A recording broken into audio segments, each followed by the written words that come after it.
Who will win, Leopard 2 versus 2 Russian tanks? On the network began to walk the video, which captured an episode of the first phase of the offensive of the Ukrainian Defense Forces in the southern direction. And in this episode a Leopard 2A6 tank, at a distance of less than 2 kilometers shot 2 Russian tanks.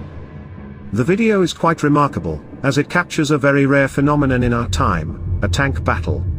After all, in 90% of cases tanks are used in combat operations not for tank duels, but for fire support of infantry, or as artillery.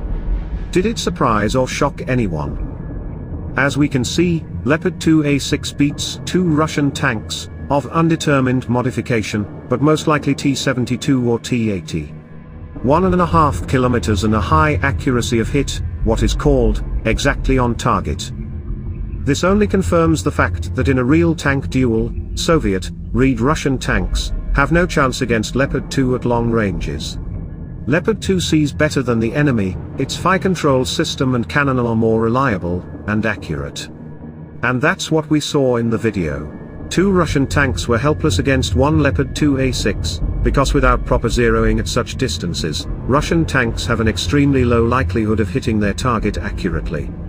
Even in the case of a hit, the penetration of Leopard 2 armor is minimized.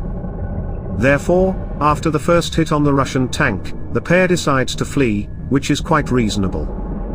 As for the survivability of the Russian tank, it is more than obvious that the Leopard 2A6 fired a fragmentation projectile, and even such a shot, without guaranteed destruction of the enemy, allowed to take it out of the battle. After all, with damage after such a hit the tank could not duel against the Leopard 2A6, and its partner covered the departure of the damaged one. Actually, this is for those who were waiting for a tank duel, but this is a very rare episode, and the main losses of tanks in the offensive is mines, ATGM and drones.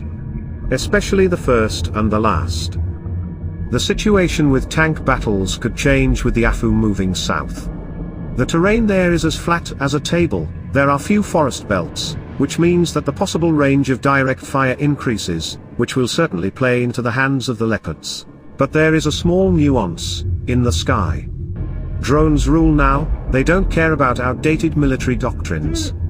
And thanks to them we may never see the epic battle between the T-90M breakthrough, the monster among Russian tanks, and the Leopard 2A6. And in Russia they finally found an effective means of countering the endless attacks of Ukrainian drones, but there is a nuance. Employees of the Ministry of Emergency Situations were obliged not to disclose information about drone attacks in Russia. The document is called Obligation on Non-Disclosure of Official Information on the Course of Liquidation of Consequences of Incidents Related to Drone Attacks, and every employee must sign it. Because it's not a matter of Russia's leaky air defense system, which is unable to shoot down anything at all, but of Emergencies Ministry employees who film drone strikes, and then it all goes on the internet. And if it doesn't exist. Again, in Russia the main means of fighting everything is prohibition. Do you think Orwell would be delighted or horrified?